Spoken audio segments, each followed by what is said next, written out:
아버지 하나님, 하나님을 알수록 모든 것에 참 은혜임을 고백합니다.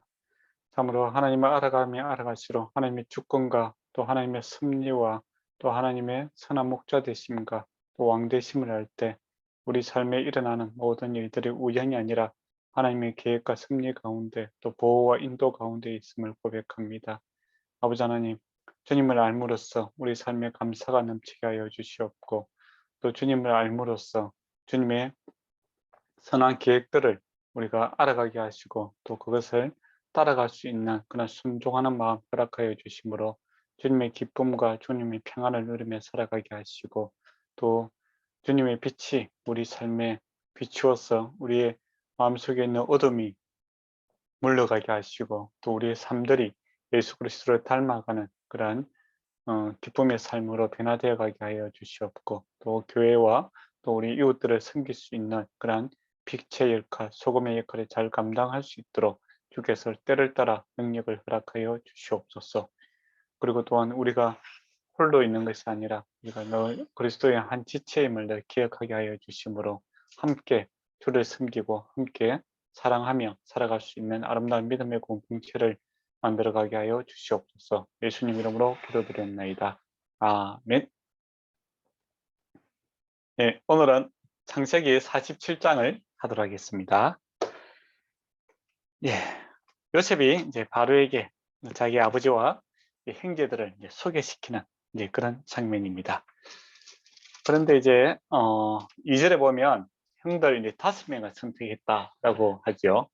그러면 여러분이 요셉이라면 누굴 데리고 갔을까요? 예, 우선순위가 뭘까요? 예, 5에 들어갈 수 있는 조건. 거기에 대해서 어떤 사람은 아우 이왕 바로에게 보여줄 거 좀 이렇게 그러니까 좀 좋은 순서대로 했다라는 사람도 있고 또 어떤 사람은 아니다. 약한 모습을 보여주기 위해서 여기서 이제 애굽에 이집트에 정착하고 뭐 정권을 갖다가 수립하는 것이 목적이 아니고 우리는 떠날 사람이다. 그렇게 해서 약한 사람 위주로 5명 뽑았다라고 이야기하는 사람도 있습니다. 근데 알 수가 없죠. 알 수가 없고 우리가 상상을 좀 해봐야 되는 그런 부분입니다. 근데 이제 5명이 5라는 숫자가 이제 어쨌든 계속 반복이 됩니다. 지난 시간에 말씀드린 것처럼 이제 5년 남았잖아요. 기간이 5년 남았고 그다음에 5명, 그다음에 또 세금도 5분의 1 그런 식으로 이제 공동점이 있다 이렇게 보시면 될 것 같습니다. 그리고 이제 바로를 만나서 이제 요셉의 형들이 이제 이야기를 하죠. 우리는 3절을 보니 우리 목자이고 우리 선조들도 목자이다. 이제 그 말은 뭡니까? 과거도 목자고 현재도 목자다. 그러면 앞으로도 우리는 목자로 살 것이다. 그 이야기를 합니다. 그 이야기를 하는 이유는 이제 우리가 애굽의 그 문화와 또 이 땅에서 정착하기 위해서 온 사람들이 아니라 지금 어려워서 잠시 내려왔지만은 다시 돌아갈 사람이다. 라고 이제 이야기를 하는 거죠. 그래서 뭐 정권을 정치에 간섭한다든지 또 당신들이 갖고 있는 부귀 영화를 우리가 탐내는 것은 전혀 아니고 우리는 우리의 정체성을 지키며 살겠습니다. 이제 그런 어두에서 우리 조상은 목자고 우리도 앞으로도 목자다 이야기를 하죠. 그리고 외국 사람들은 이 목자들을 터부시합니다. 안 좋아하거든요. 그래서 우리는 당신들과 하나가 될 수 없다라는 것을 이제 선을 긋죠. 그렇지만 지금 어려우니까 이제 우리가 정착할 수 있는 땅을 좀 줬으면 좋겠다. 그 이야기를 사절에 합니다. 그러면서 이제 고센 지역에 땅을 어, 주, 어, 살게 하소서 이제 그렇게 하면서 부탁을 하는 거죠. 고센은 저번 시간에도 말씀드렸지만은 이집트 이제 수도하고는 이제 거리가 먼 그 지역입니다. 예. 그리고 이제 그 물이 이제 많기 때문에 목축하고 지내기에 참 좋은 지역이고 또 가나안 땅으로 언제든지 출발할 수 있는 국경 지역이 있기 때문에 그 땅을 좀 달라 그렇게 이야기를 하죠. 그리고 이제 약자로서 이제 부탁할 것은 이제 형제들이 부탁하고 이제 아버지 요셉의 아버지 야곱은 한 왕과 왕 사이로 수평적인 관계로서 이렇게 만나는 것을 보게 됩니다. 그러니까 애굽의 왕과 이제 이스라엘 왕이 이렇게 함께 만나는 그런 장면을 연출하고 있죠. 그리고 이제 6절에 보면은 그 애국 왕이 그 뭐랍니까 자기들을 데리고 있는 가축을 갖다가 다 돌보라고 합니다.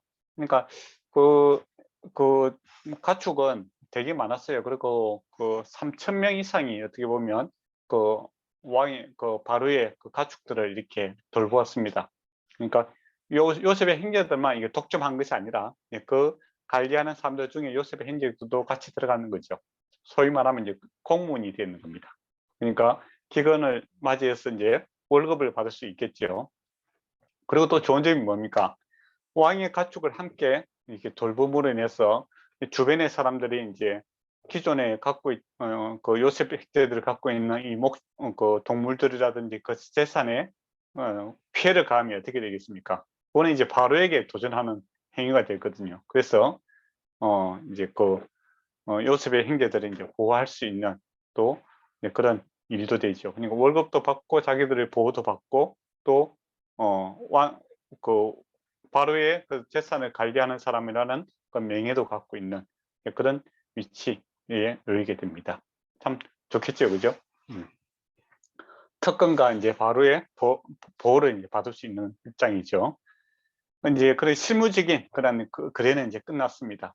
보통 그렇잖아요. 한 나라의 대통령과 대통령이 만날 때 뭐 주요한 이야기는 실무적인 이야기하고 그다음에 이제 양국의 이제 대통령이 만나서 이제 우호적인 이야기를 하지 않습니까? 그와 같은 이제 모습이 연출이 되고 있죠.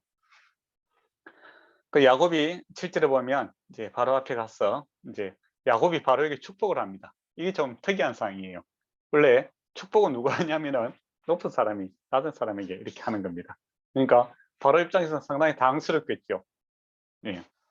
이때까지 내가 축복하고 그랬는데 갑자기 자기를 축복하고 그러니까 이게 뭐야 하면서 예.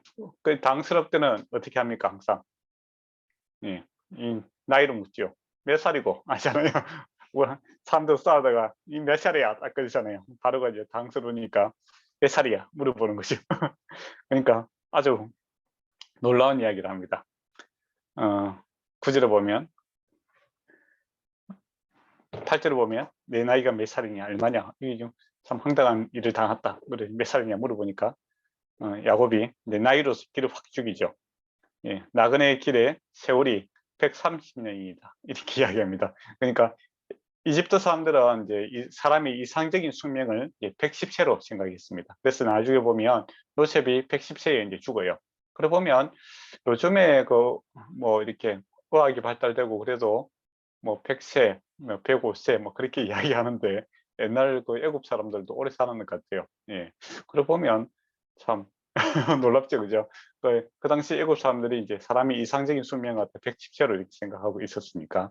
그런데 그 사람들이 이제 최고의 장수라고 생각하고 복이라고 생각하는 거 훨씬 이상, 즉 130세를 살고 있는 거죠. 그리고 앞으로 17년 더 살 겁니다. 그래서 147세에 예, 야곱이 돌아가시게 되는 거죠. 그때 이제 나이로서 이제 기를 확 죽였어.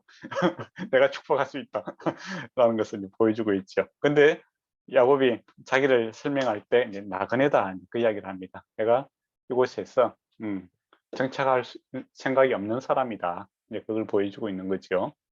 그리고 이제 우리도 그리스도인의 그 정체성이 나그네거든요. 우리가 이 땅에 사는 자가 아니라 약속의 땅을 바라보고 살아가는 사람이다. 그런 거죠. 야곱도 내가 지금 애굽에 있지만은 이것이 내가 정착하러 온 것이 아니라 나는 약속의 땅, 가나안 땅으로 갈 사람이다. 이제 그렇게 이야기하는 거고 저와 여러분도 나그네죠. 그래서 이 땅에서 전부가 아니라 저 하늘나라 천국을 바라보고 있는 거죠. 그래서 저번에도 한번 말씀드린 적이 있는데 나그네는 다리 위에 집을 짓지 않는다. 그런 이야기가 있습니다. 그러니까 너무 우리가 이제 천국으로 가는 이렇게 그 다리 위에 서 있는 사람들이죠. 저와 여러분이 다. 그래서 이 땅이 전부 다 이렇게 생각하면서 살 필요는 없다라는 겁니다. 그런 의미에서 우리가 좀 여유가 있는 거죠.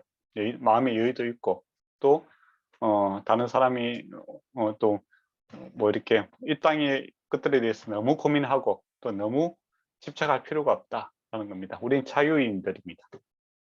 그래서 뭐 힘든 일이 있더라도 우리가 나그네다 그 생각을 좀 가졌으면 좋겠어요. 그리고 또 억울한 일 당해도 내가 나그네다 그렇게 하면 좀 여유가 있지 않습니까? 예.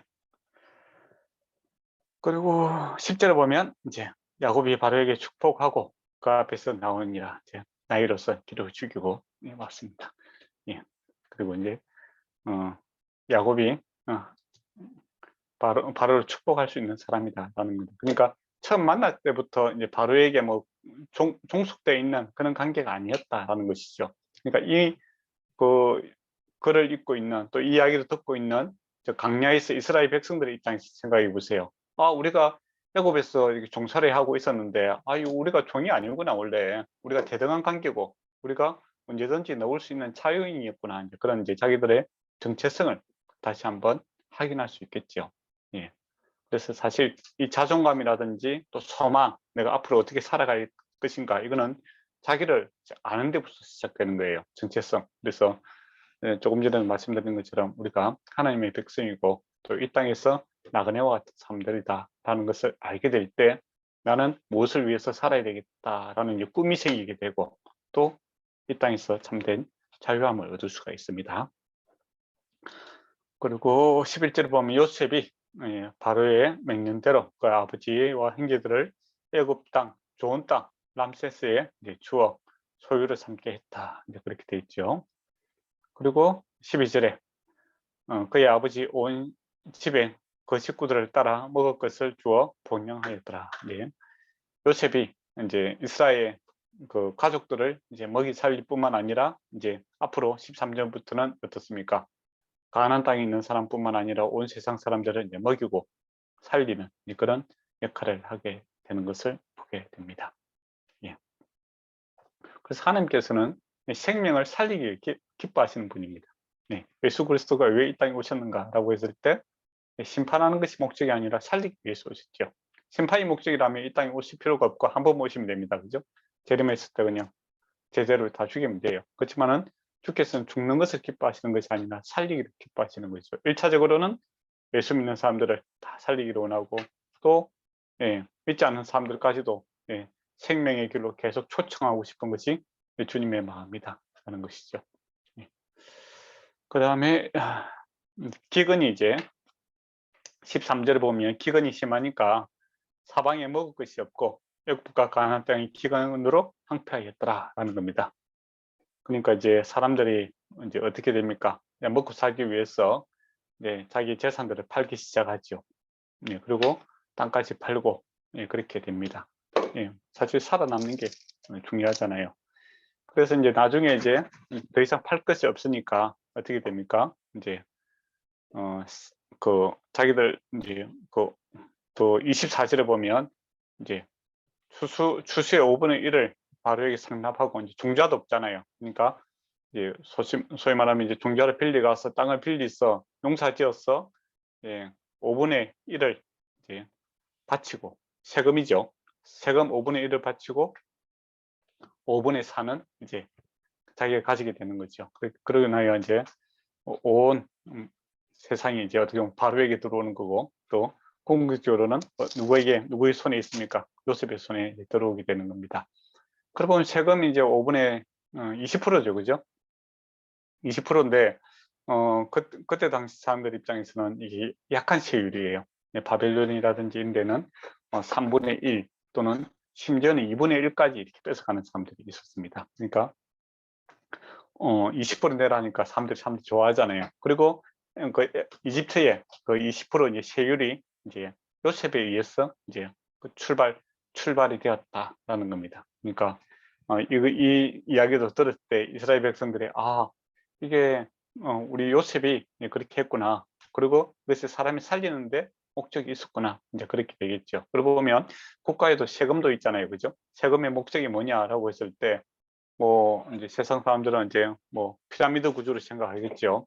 힘 있는 자가 약한 그 자들을 그래서 모아서 부귀 영화를 누리는 그런 거를 생각할 때가 많을 것 같아요. 회사 조직이라든지 그렇게 생각할 때도. 근데 사실은 사람을 살리는 것이 목적인 거죠. 모든 것이. 그러니까 방향성이 정책의 방향성이라고 할까? 이것이 사람을 살리는 것이 목적이 있었다라는 겁니다. 그러 보면 저와 여러분도 이제 세상에서 여러분이 혹시나 어떤 정책을 만든다든지 또 회사에서 주요 직책에서 이제 사장님이 된다든지 뭐 이사가 된다든지 그렇게 되면 그렇게 되길 바랍니다. 좋잖아요. 예. 그렇게 했을 때 내가 회사에서 어떻게 또 국가에서 뭐 일을 하면서 나는 어떤 방향으로 할 것인가라고 했을 때 예, 사람을 살릴 수 있는 그런 방향으로 예, 결정이 돼야 되겠죠. 근데 보통은 이제 사람들이 이제 어떻게 합니까? 내가 좀 더 많이 부유해지는 그런 쪽으로 생각을 많이 하게 되죠. 예, 그게 아니라 사람을 살리는 방향으로 생각이 됩니다. 그게 권력 잡은 사람들을 하나님께서 우리에게 권력을 주신 목적이다라는 겁니다. 예, 예, 그런 이제 이런 마인드를 갖고 있는 기독교인들이 뭐 정책을 만든다든지 안 그러면 기업에 높은 자리에 있다든지 그렇게 하면 기업 문화라든지 사회 문화가 이렇게 많이 바뀌겠죠. 그죠? 그런 의미에서 저와 여러분이 참 이제 이게 이분화되면 안 됩니다. 그러니까 뭐 교회 생활 따로 있고 회사 생활 따로 있고 이제 그렇게 이제 사람들이 생각 많이 하거든요. 교회는 교회 원칙 따라가 사랑과 헌신으로 하고 또 회사라든지 내가 또 사회생활은 뭐 회사에서 이윤을 많이 창출하는 뭐 그런 쪽으로만 생각하시는데 그게 아니라 요셉이 그저 고무촌이잖아요. 그런데 내가 부유하게 되는 것이 목적이 아니라 사실은 예, 사람들을 살리는 데 목적이 있었다라는 겁니다. 그렇다면 우리가 빛의 역할, 소금의 역할이 뭐냐라고 했을 때 사람을 살리고 부욕케 하는 그런 것이 목적이어야 된다는 것이죠. 그리고 26절에 보면 제사장들의 토지는 바로의 소유가 되지 아니하고 오늘까지 이르렀더라라고 되어 있죠. 제사장들은 왜 땅을 파지 않아도 됐을까요? 예. 그 사람들도 바로로부터 이제 뭡니까? 그 월급 형태로 이렇게 돈을 받으니까. 그죠? 그리고 요셉의 와이프가 그, 뭡니까? 종교인의 뭡니까? 태양신을 섬기는 제사장의 딸이잖아요. 그러니까 그 사람들이 이제 기득권으로 이렇게 남아 있는 것을 보게 됩니다. 예. 예. 그러니까 이제 요것도 이제 의문이 생기겠죠. 이스라엘 백성들이 이제 이집트에 있었지 않습니까? 그때 보니까 다른 사람들은 땅은 다 팔아서 이게 세금을 내는데 제사장들은 세금을 안 내고 있더라 이거죠. 근데 오해할 수도 있잖아요. 라라는 거죠. 태양신이 정말 살아 있어서 그런 특혜를 주고 있는 거 아닌가? 네, 그렇게 생각했는데 그게 아니다라는 겁니다. 예. 그리고 27절에서 31절 보면 이스라엘 족속이 애굽 고생 땅에서 거주하며 거기서 생업을 얻어 생육하고 번성하였더라라는 것이죠. 생육하고 번성할 수 있었던 이유는 앞에서 하나님께서 야곱에게 약속했지 않습니까? 하나님께서 함께 하시겠다라고 했고 생육하고 번성하게 하는 그런 복을 주시겠다라는 것이죠. 그러니까 결과적으로 계속 하나님께서 애굽에서 이스라엘 백성과 함께함으로써 그 결과물로서 생육하고 번성하는 그런 모습들이 있더라라는 겁니다. 하나님의 신실하심과 하나님의 약속에 충실하심을 보게 되죠. 그리고 이제 야곱이 이스라엘이 죽게 됩니다. 근데 죽더라도 어떻게 된다는 겁니까? 하나님은 살아계심으로 그 약속은 계속 신실한 결과로서 이스라엘 백성이 지금 광야에서 이제 이 이야기를 듣고 있는 사람들이 우리가 이 기근을 이기고 또 애굽의 이 많은 어려움에서 이기고 많은 한 가정이 하나의 국가를 이루지 않습니까? 이렇게 된 것이 바로 하나님께서 함께한 결과구나 이제 그런 것을 알게 되겠죠. 그러면서 이제 자연스럽게 생기는 마음이 어떻게 해야 되겠습니까? 우리는 하나님께서 약속하신 약속의 땅에 들어가야 되겠다 그렇게 생각되겠죠. 그래서 이제 죽으면서 이제 야곱이 뭐라고 합니까? 147세 이제 죽으면서 나는 여기서 묻지 말고 가나안 땅에 묻어달라 그 이야기를 하죠. 이야기를 들으면서 이제 이스라엘 백성들 출애굽 광야에 있는 백성들은 어떤 마음을 다져야 되겠습니까? 우리는 이곳에 있을 사람들이 아니고 약속 땅에 들어가야 되는 사람들이다. 이제 그런 이제 자기들 정체성과 비전을 더욱더 분명하게 할 수 있는 이제 그런 마음을 가져야 됩니다. 그리고 29절에 보면 요셉에게 불렀죠. 그리고 내게 은혜를 입거든 청하건대 내 손을 내 허벅지 아래 넣고, 이거는 이제 맹세할 때 하는 그런 행동입니다. 예. 인애와 신실함으로 내게 행하여, 이제 인애라는 것은 불쌍히 여기라는 말이죠. 그리고 신실함으로 정말 꼭 지켜야 된다 이거죠. 사랑과 신실함으로, 예, 이것은 지켜줬으면 좋겠다. 그게 뭐냐라고 했을 때, 애굽에서 나를 장사하는 것이 아니라 이제 조상들의 묘에 나를 매장해 달라, 그 이야기를 하고 있죠. 그리고 출애굽도 하나님의, 예, 인애, 불쌍히 여김과 하나님의 신실하심으로 이루어지는 것을 보게 됩니다. 은혜와 신실하심으로 이루어지는 것을 보게 되죠. 그리고 요셉이 아버지 말씀대로 행하리라 하고 맹세를 하고 됩니다. 예, 그러니까 이 이야기를 들을 때, 우리가 반드시 약속의 땅에 들어가야 되겠다 하는 생각이 더욱더 강화될 수 있겠죠. 예. 그리고 48장을 이제 보도록 하겠습니다. 요셉이 이제 아버지가 병들었다는 소식을 이제 듣고 이제 문병을 합니다. 예. 그때 이제 두 아들, 므낫세하고 에브라임을 이제 같이 데려가죠. 근데 2절에 보시기 바랍니다. 2절에 보면 어떤 사람이 야곱에게 말하되, 내 아들 요셉이 내게 왔다 하매 이스라엘이 힘을 내어 침상에 앉아라고 되어 있죠. 예. 야곱과 이스라엘이 같은 사람이잖아요. 그죠? 근데 이름을 갖다가 한 번은 야곱, 한 번은 이스라엘이라고 이렇게 부르고 있습니다. 이 참 재미있는 표현이고 정말 의미가 있는 표현입니다. 예. 야곱, 옛사람이잖아요. 옛사람이 지금 죽어가고 있죠. 그죠? 근데 새 사람, 이스라엘은 어떻습니까? 일어나고 있는 것을 봅니다. 힘을 내야 침상에서 일어나서 이제 축복을 해주고 있는 그런 모습을 보게 되죠. 그러면 참 성경 이런 걸 볼 때 정말 성경이 정말 놀랍죠. 디테일함이 최고입니다. 이름 한 사람 이름을 통해서 야곱은 지금 침상에서 죽어가고 있지만은 새 사람 이스라엘이 일어나서 축복하고 있는 그런 모습. 성경이 그러니까 하나님의 말씀이고 정말 이렇게 디테일함이 있는 겁니다. 한 절 한 절에 놀라운 모습이 있죠. 그리고 이제 요셉에게 뭐랍니까? 루스, 가나안 땅 루스에서, 루스는 어디입니까? 베델입니다. 베델의 옛날 이름이 루스입니다. 네, 루스에서 전능하신 하나님께서 이제 내게 보여주셔서 이야기를 하면서 어떤 이야기를 합니까? 너희 후손에게도 이제 땅 이야기를 하죠. 많은 백성이 주겠고, 그 다음에 영원한 소유, 땅을 갖다 영원한 소유를 이제 주시겠다. 이제 그런 약속이 있었다라는 겁니다. 그 약속에 그 복을 빌어주는 거지요. 근데 왕권에 대해서는 이야기를 안 합니다. 왕권은 왜 이야기를 안 할까요? 나중에 왕권은 유다에게 넘어가야 되거든요. 그래서 요셉에게 많은 민족과 그다음에 땅을 줄 것을 약속하지만은 이 왕권에 있어서는 이제 유다가 나중에 받는 것을 보게 됩니다. 그런 복을 주겠다라는 것이죠. 그리고 이제 자녀들, 이제 에브라임과 므낫세는 내 것이다라는 것이죠. 입양을 하겠다라는 겁니다. 그러면 사람들이 이방이 거의 무슨 이렇게 그런 소리를 하겠죠. 근데 이게 유산 분배에 있어서 중요하죠. 원래 장자가 두 몫을 받잖아요. 그죠? 그죠?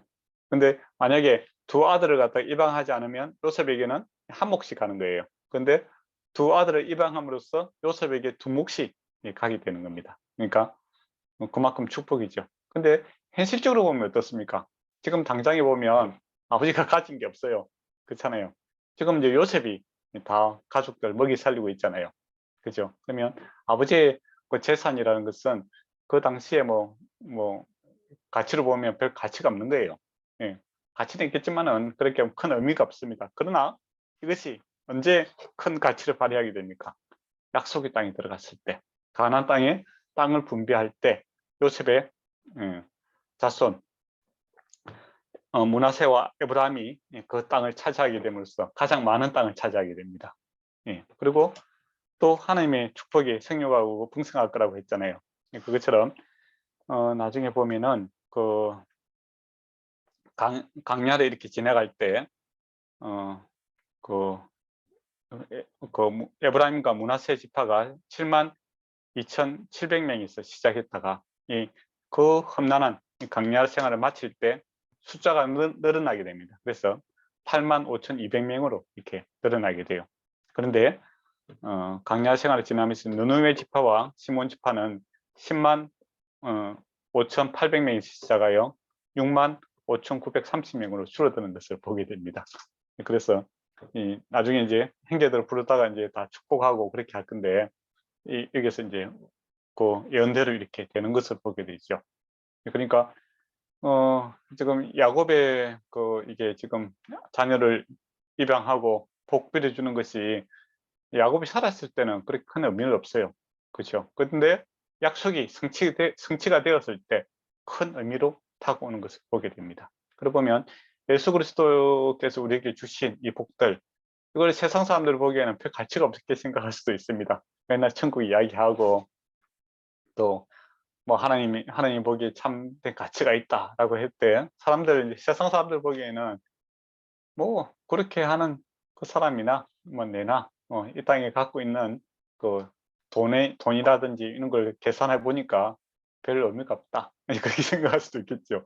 그리고 또 뭐 예수 안 믿는 사람, 한국에서는 대표적인 뭐 삼성가 이런 사람들이 뭐 얼마나 큰 부자입니까? 그죠? 의미가 없겠지. 그렇게 생각할 수 있겠죠. 그렇지만은 예, 우리가 천국 갔을 때 이 하나님께서 주신 이 복의 진가가 이렇게 나타나게 되는 것이죠. 그것처럼 예, 지금 야곱이 축복하고 뭐 이렇게 또 축복이라는 것보다는 또 저주에 가까운 이야기들이 당대에는 별 의미가 없을 수 있을 것 같아요. 그렇지만은 나중에 하나님 말씀이 성취가 될 때 큰 의미로 다가오는 것을 보게 됩니다. 그래서 저와 여러분이 이미 하늘의 복과 땅의 복을 받은 사람들이에요. 예수 믿는 사람들이 가장 복된 사람들입니다. 그리고 요한계시록 보면 예수 그리스도 안에 7가지 복이 있습니다. 그러니까 세상 모든 좋은 복들이 예수 그리스도 안에 있습니다. 근데 이걸 이제 지금 이제 사람들한테 예수 그리스도 안에 참 복이 있고 예수 그리스도 안에 참 능력이 있고 참 생명이 있고 참 좋습니다. 그렇게 이야기해도 세상 사람들이 당대에는 아이고 뭐 예수 믿는 사람이나 안 믿는 사람이나 뭐 비슷해. 저 사람들 마인드 컨트롤 좀 잘하는 것 같아. 그래서 뭐 잘 웃고 다니지만은 뭐 설파할 때도 있고 그러니까 뭐 50% 100%다. 그렇게 생각하는 사람들이 많죠. 그렇지만은 예, 주님 오시게 되고 우리가 천국 가게 됐을 때 그거는 완전히 다른 개념이 됩니다. 저와 여는 눈물 없고 슬픔 없는 곳에서 영원한 천국을 누리게 될 것이고 예수 그리스도의 복을 우습게 본 사람들은 어떻게 됩니까? 영원한 지옥 행불에 가 있는 것을 보게 되죠. 그래서 하나님의 축복들은 정말 의미가 있다는 것을 꼭 기억했으면 좋겠습니다. 그리고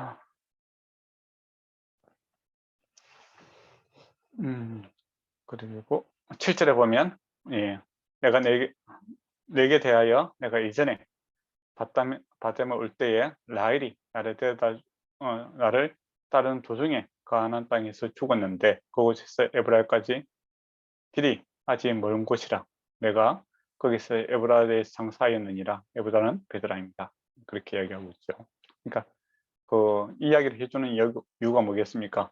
야곱이 아니라 요셉의 어머니잖아요. 그죠? 어머니 묘는 알아야 되지 않겠습니까?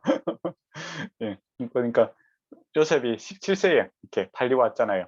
그러니까 과거와 이렇게 많이 단절되어 있죠. 그러니까 집안 내 이야기를 잘 모를 수가 있습니다. 그래서 어머니에 대해서 분명히 이야기를 해주고 있는 그런 배려가 있죠. 예. 그리고 9절에 보면 그의 아버지가 이르되 이는 하나님이 여기서 내게 주신 아들들이다 라고 하면서 이렇게 받아들이고 이제 그들을 축복하고 있는 것을 보게 되고 또 12절에 보면 요셉이 아버지 무릎 사이에서 두 아이를 물러나게 하고 그러니까 축복할 때 이스라엘이 애들을 이제 무릎 사이에 앉혔더라 이거죠. 의식입니다. 의식. 그러니까 지금 뭐 힘이 없잖아요. 그죠? 힘이 없음에도 불구하고 다리 사이에 앉히는 거 힘들잖아요. 그렇지만은 이 의미가 뭐냐라고 했을 때 정식으로 내가 이 아이들을 입양한다라는 그런 의식을 지금 행하고 있는 거죠. 그리고 이제 내려왔을 때 나중에 이제 절을 하게 되거든요. 그것으로서 이제 의식이 끝나는 것을 이제 보게 됩니다. 근데 이제 특이한 것은 누군 동생 에브라임이죠. 에브라임을 므낫세보다 더 축복하고 있는 그런 모습이 모습이 나타나게 되죠. 이러한 모습에 누가 당황을 합니까? 요셉이 당황을 하는 거예요. 아니, 장자에게 오른손을 얹어야 되는데 왜 오른손을 동생에게 이렇게 얹으십니까? 당황을 하니까 아버지가 혹시 뭐 기력이 없어서 헷갈려서 그런가 생각했더만 그게 아니다. 나도 알고 있다. 이렇게 이야기합니다. 근데 동생이 형보다 앞서는 것이 이 집안의 정통 아닙니까? 그지? 에서와 야곱부터 시작죠. 그게 이제 하나님의 축복이라는 거, 이거는 하나님의 주권에 있는 것이지, 예, 태생적으로 주어지는 것은 아니다라는 겁니다. 예, 그리고 큰 자가 작은 자를 섬기는 것이 또 기독교 정신이기도 하고, 또 운명이 아니다라는 겁니다. 운명론하고 애정론하고 다릅니다. 어떤 차이가 있을까요?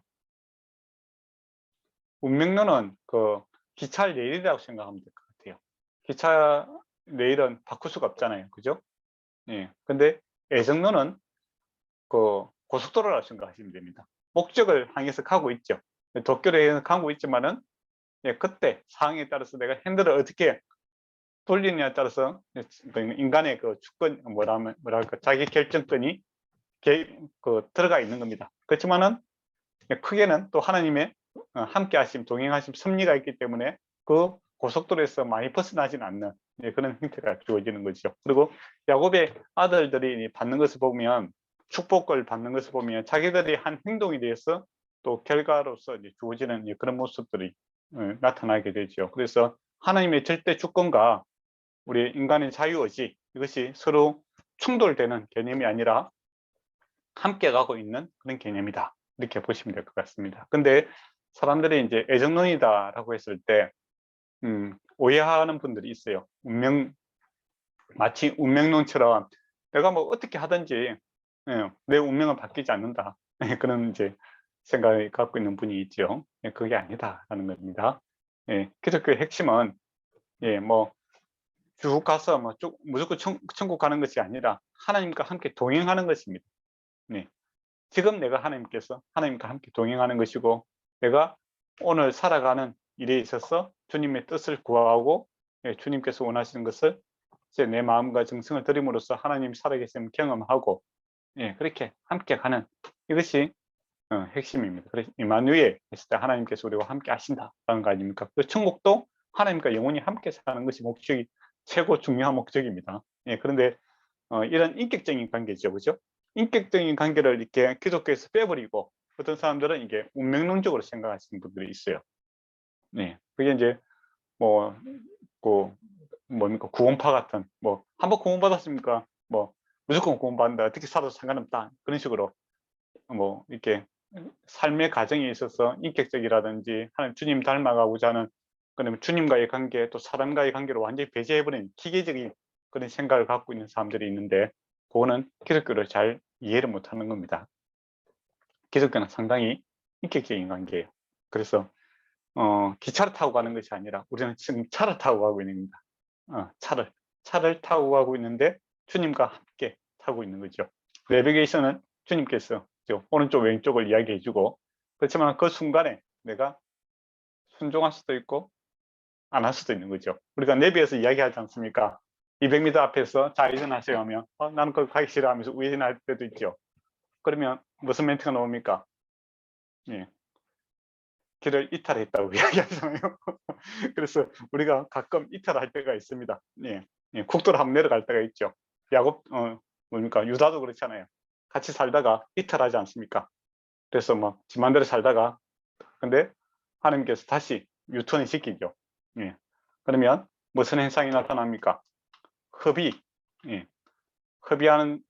세월을 허비하는 문제가 생기죠. 그래서 에베소서 보면 때가 악하니, 예, 시간을 아껴라, 뭐 그런 이야기가 나오죠. 시간을 아낀다는 말은 뭐냐면 너무 이렇게 막 타이트하게 살아라는 것이 아니라 기회를 잘 잡아라 라는 겁니다. 기회를 잘 잡으려면 어떻게 해야 되겠습니까? 하나님의 뜻을 잘 분별해야 되겠죠. 그래서 주님과 우리가 성경 공부하는 것도 사실은 하나님의 뜻을 잘 분별하고, 예, 순종하기 위해서 가는 겁니다. 예, 그렇습니다.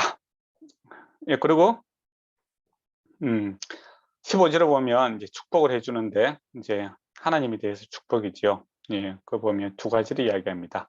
하나님은 목자시다. 그리고 하나님은 구원자 하나님이시다. 이 이야기를 하는 거죠. 목자가 뭡니까?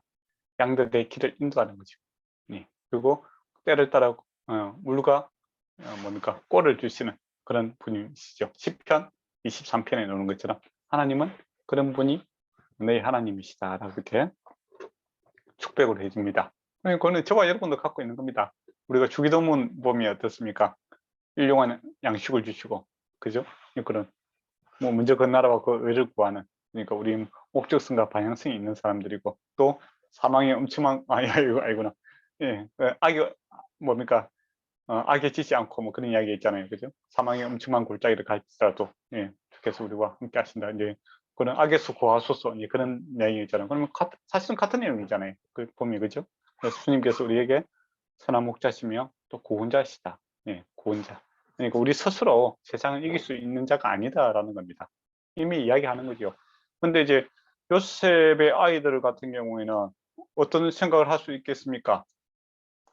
예, 소위 말하는 로얄 패밀리 아닙니까? 그죠? 예. 태어나 보니까 아버지가 요셉이야. 아버지가 국무총리야. 자기 외할아버지가 예, 그 당시 뭐 제사장이야.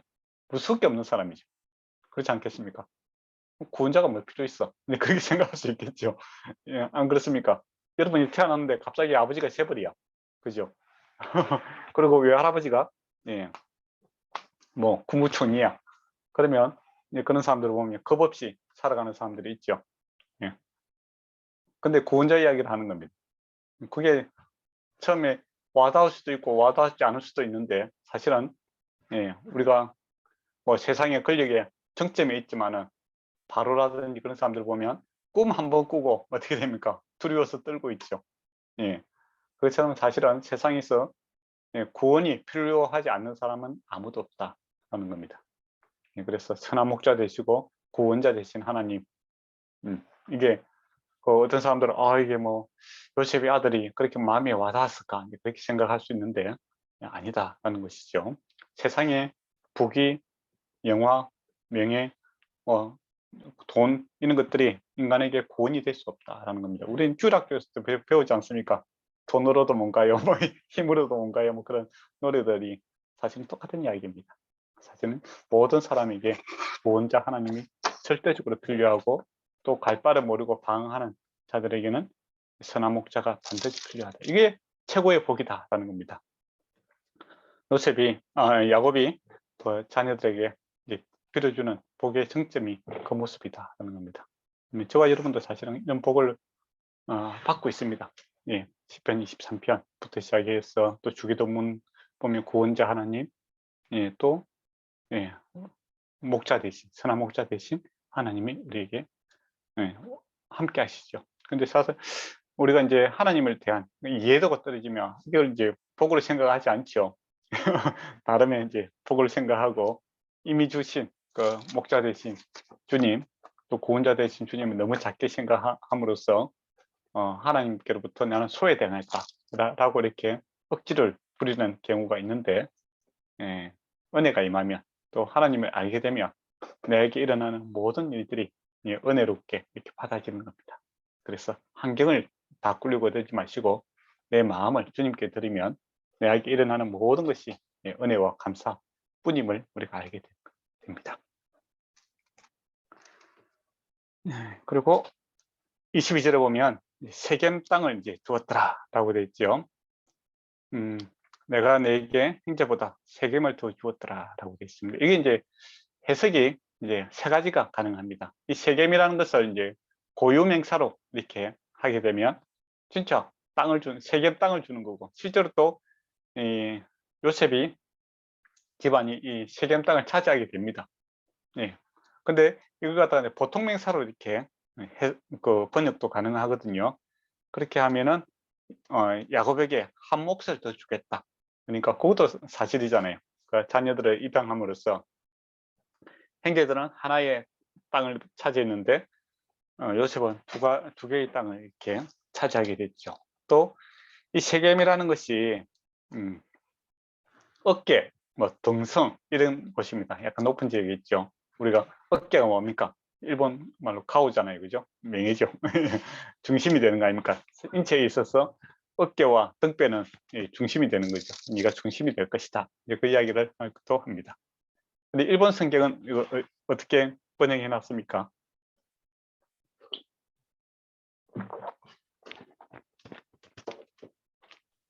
일본에서는 한 몫을 하고 가로치고 세겜이라고 써놨습니다.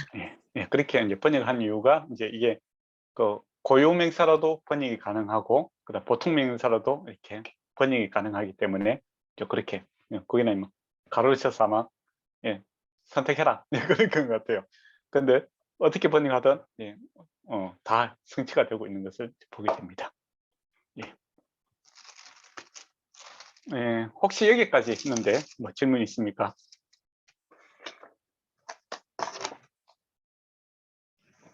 저는 괜찮습니다. 네. 또 괜찮습니다. 그럼 보여자면 오케이. 그러면은 우리가 49장을 가도록 하겠습니다. 49장은 이제 야곱이 유언과 죽음에 대한 이야기인데 1절과 2절은 이제 서론입니다. 너희가 후일에 당한 일들은 내가 너희에게 이르리라. 이제 그런 예언적 요소가 이렇게 많이 되어 있죠. 너희는 모여 들어라. 야곱의 아들들아, 너희 아버지 이스라엘에게 들을지어다. 이제 그렇게 이야기를 합니다. 지금은 야곱의 아들들이지만은 너희 정체성은 이제 이스라엘이 될 것이다. 그거죠. 첫 번째 이제 느누베에 대해서 이제 이야기를 합니다. 레아의 아들이죠. 그리고 장자로서 아버지의 능력과 기력의 시작이었다. 뿐만 아니라 형제들 중에서 위풍이 당당하고 권능이 탁월했다라고 됩니다. 아주 인간적으로 보면 조건이 참으로 좋은 사람이었다라는 겁니다. 그러나 이제 문제가 뭐냐면 죄로 인하여 이제 이 모든 것이 무용지물이 되어버리죠. 그 죄는 저와 여러분이 잘 아는 것처럼 제 어머니를 이제 그 범한 일이 있었습니다. 그래서 사절을 보면 물을 끓음 같은 자 너희 탁월하지 못함이 너희 아비 침상을 올라 드립했다 이 이야기죠. 그러니까 죄의 심각성이라는 것을 이야기해 주는 거죠. 그러니까 느느베는 참으로 장자가 인간적으로 보면 참 대단한 사람이었습니다. 위풍당당하고 재능도 있고 또 서열도 좋았지만은 제가 모든 것을 망쳐버렸다 그렇게 이야기합니다. 그러니까 이 죄라는 것이 참으로 무서운 것이다 라는 것을 우리가 생각해야 됩니다. 물이 끓음 같다 이 이야기를 하잖아요. 물 끓을 때 어떻게 됩니까? 그 뚜껑을 뭡니까? 덮개를 이렇게 날려버리지 않습니까? 보호하신 축복을 갖다가 날려버리는 그런 것이 죄다라는 것이죠. 근데 죄를 안 짓고 살고 싶은데 근데 참 우리가 죄를 범할 때가 많습니다. 그때 우리가 해결해야 되겠죠. 근데 느누베의 삶 속에서 해결했다 이런 모습들이 없어요. 그죠? 그게 참 안타깝죠. 그래서 우리가 참 연약함으로 죄를 범하지 않는 것 이거 참 중요합니다. 그래서 적극적으로는 성령 충만함을 구하고 죄를 미워하고 또 믿음의 공동체에서 우리가 함께 살아가려고 애를 쓰는 그런 시간을 아끼는 기회를 선한 방향으로 이렇게 잡아가는 그런 수고와 애씀이 반드시 필요합니다. 그럼에도 불구하고 저와 여러분이 연약한 점이 있기 때문에 또 넘어질 때도 있습니다. 근데 자주 이야기하지만은 어른과 아이의 차이 뭡니까? 아이는 넘어져서 혼자서 오래 있죠. 그죠? 그러나 어른은 어떻게 합니까? 바로 일어납니다. 저도 어저께 길 가다가 넘어졌어요. 그때는 어떻게 해야 됩니까? 절대 뒤로 돌아보면 안 됩니다. 얼굴이 나타나잖아요. 요즘에는 이제 마스크를 쓰고 있으니까 잘 모르잖아요. 그죠? 아프더라도 일단은 일어나서 바로 걸어가야 됩니다. 그리고 이제 사람도 없는 데 가서 이제 치료를 해야 되죠. 그렇습니다. 저와 여러분도 넘어질 때가 있죠.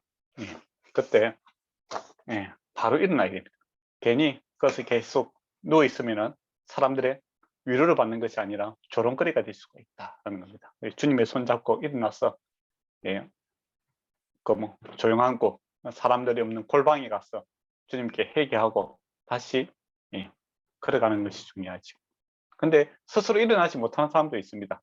예, 그러니까 어린아이와 같은 신앙을 갖고 있는 사람들이 있죠. 그때는 예, 다른 사람이 조롱하기 전에 부모, 보호자, 또 친구들이 가서 예, 이렇게 세워줘야 되겠죠. 그리고 수고스럽지만은 다시 이제 먼지도 털어주고 씻을 것도 묶어주고 예, 그러하는 수고와 애씀이 필요합니다. 예, 그렇죠.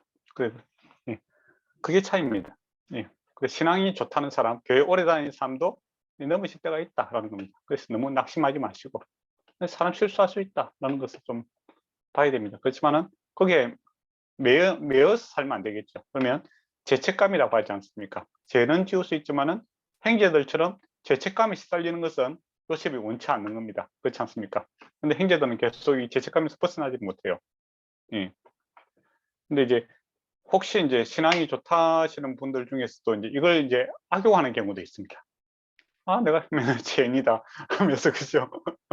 예. 뭐 마치 그 옛날에 그 수도승처럼 그런 회색 분위기, 예, 예, 있는 것이 이제 뭐 거룩한 것처럼 뭐 웃지도 않고 즐거움도 동참하지도 않고, 예, 늘 뭐, 예, 죄에 대해서 예민하게 반응하는 것처럼 하지만은 그거는 사실 죄책감에 눌려 있는 겁니다. 예. 주께서 원하시는 것은 빨리 일어나서 예, 뛰어가는 것이죠. 예. 그리고 이제 시몬과 레위 이제 같이 묶어서 이야기를 합니다. 예. 시몬과 레위는 그것도 그죠. 함께 직업을 하고 있죠. 그들의 특징이 뭐냐면 장인함이죠. 네. 그리고 그들의 칼로 폭력을 도구했다. 우리 세겜 땅에서 있었던 사건을 기억하지 않습니까? 속였어, 죽였던 그 일들. 그리고 내 혼아, 그들의 모의에 상관하지 말지어다. 그러니까 시몬과 레위가 계획하는 일에 그 아버지 야곱은 같이 하지 않겠다 이야기를 합니다. 그러니까 생각한 마음을 참 우리가 바로 세우는 게 참 중요한데, 예, 참 이 사람들이 예, 정말 마음을 지키지 못하는 게 있죠. 그러니까 뭐 분노대로 사람을 죽이고, 참 예, 그들 특징이 뭐냐, 분노대로 죽이고 혈기대로, 그러니까 재미삼아 예, 소의 발목 심줄을 끊어버리고, 그러니까 소의 그 아킬레스건을 끊어버리면 어떻게 되겠습니까? 소가 뭐 못 쓰게 되죠. 그것도 재미삼아 그렇게 했다 하는 겁니다. 그게 참 악한 사람의 모습이죠. 예. 동네 깡패 같은 사람들, 그죠? 조직폭력배 같은 사람들, 자기가 화가 난다고 사람 총 쏴고 칼로 찌르고 그다음에 불 지르고 이런 사람, 그리고 뭐 재미삼아서 사람들 때리고 뭐 그런 사람들 있잖아요. 예.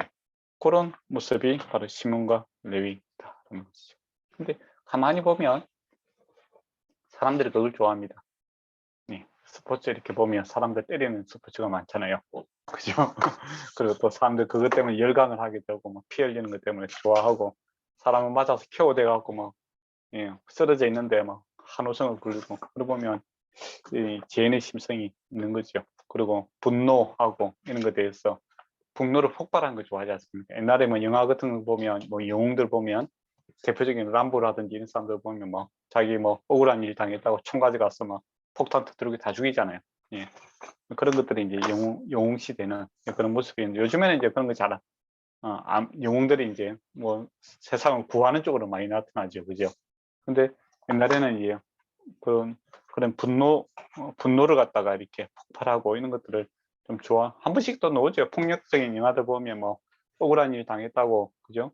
예, 막 무자비하게 죽이는 것들을 갖다 보고 소위 말하면 카타르시스를 느낀다. 그런 사람들이 있죠. 그거는 시몬과 레위의 심정이다 하는 겁니다. 우리는 야곱은 내 혼아 그들의 모의에 상관하지 말지어다. 그런 것처럼 우리는 그런 문화에 빠져들면 안 될 것 같아요. 할로윈데이 그런 것도 보면 좀 그렇잖아요, 그죠? 사람들 스스로 뭐 무슨 더럽고 추한 모습으로 이제 가는데 마음이 아마 그런 거 좋아하는 것 같아요. 그러나 예수님 믿게 되면 참 아름다운 것을 좋아하게 되죠. 그래서 할로윈데이에 하고 내호나 그들의 모의에 상관하지 말지어다. 예, 같이 우리가 상관하지 말고 거룩함과 예, 아름다움으로 다시 회복되었으면 좋겠네요. 그리고 그 노여움의 혹독하니 저주를 받을 것이요. 하나님께서 심판하시겠다는 겁니다. 그리고 분기가 맹렬하니 저주를 받으리라 하고 되어 있죠. 그리고 이스라엘 중에 흩어지리라 이야기를 합니다. 그것처럼 나중에 어떻게 됩니까? 레위 지파 같은 경우에는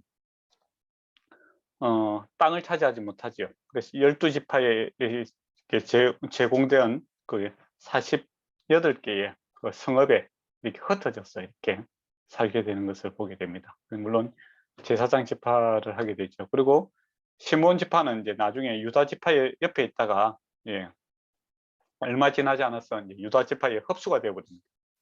없어져 버리죠. 그래서 악인들이 참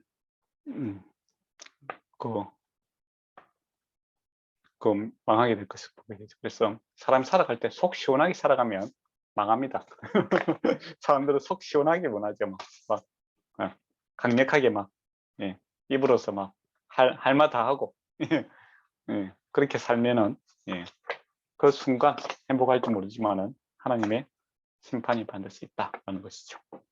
그와 대조적으로 이제 유다에게는 너는 내 형제 중에 창승이 될지이다 하면서 이렇게 축복을 해줍니다. 그리고 유다는 사자 새끼로다. 그 다음에 움켜진 사자와 같고, 그 다음 규가 있고, 통치자의 지팡이 있고, 이제 왕권이 이제 그게 갈 것을 이야기를 하고 있죠. 그리고 실로가 오기까지 이르리라. 실로는 화평을 가져오는 자죠. 그러니까 예수 그리스도가 참 화평을 가져오는 예수님이 오실 때까지 이 유다 지파가 이 왕권을 차지할 것을 이야기를 합니다.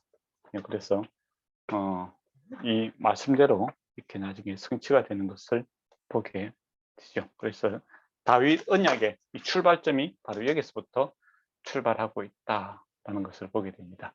근데 유다가 뭘 잘했습니까? 초창기는 좀 잘못했죠. 믿음의 공동체에서 벗어나서 완전히 이제 세상적으로 살다가 돌이켜서 돌아와서는 어떻게 됩니까?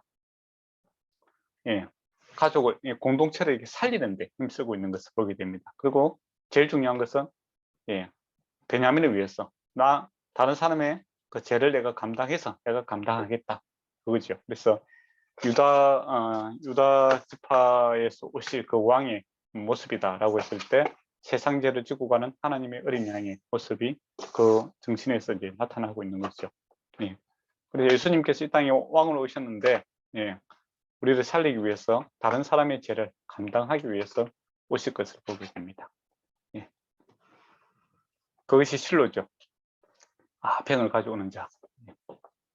그리고 그 11절에 보면 그의 나귀를 포도나무에 매며, 포도나무에 그 나귀를 매면 어떻게 되겠습니까? 포도나무는 줄기신문이잖아요. 그죠? 그렇게 뭐 나귀는 힘이 센 짐승입니다. 그죠? 그러면 포도나무에 나귀를 매면 포도나무가 끝까지든지 빠지든지 그렇게 하겠죠. 그런데 그런 거 신경 안 쓴다 이거죠. 그만큼 풍요롭게 살 것이다 이겁니다. 뭐 차가 한 100대 정도 있으면은 차 한 대 뭐 없어지는 거 별 신경 안 쓰잖아요. 그런 개념이죠. 워낙 포도나무는 가장 그 비싼 나무입니다. 그러니까 가치에 있어서 내가 농사를 짓는 데 있어서 가장 좋은 땅에 포도나무를 심습니다. 왜냐하면 상품성이 가장 좋기 때문이죠. 그 말은 포도나무에 이제 나귀를 맨다라는 것은 풍요롭게 사는 거죠. 그래서 뭐 포도나무가 워낙 많아서 뭐 포도나무 하나 정도 없어지는 거 별로 신경 안 쓸 정도로 이렇게 살 것이다. 그렇게 이야기를 하죠.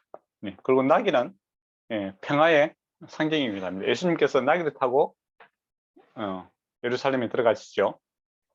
그리고 나중에 보면 사사시대 때 보면 사사들이 나귀를 타고 다니는 것을 보게 됩니다. 나귀는 통치자가 왕이 평화로울 때 화평스러울 때 타는 짐승이 바로 나귀입니다. 그리고 정쟁 때는 뭘 타겠습니까? 말을 타겠죠. 그래서 요한계시록에 보면 예수 그리스도가 말 타고 오시는 것을 보게 되죠. 그만큼 평화롭고 풍요롭게 살 것을 이야기를 하죠. 그리고 그 옷을 포도주에 빨며, 그러니까 뭐 포도주가 참 귀하지 않습니까?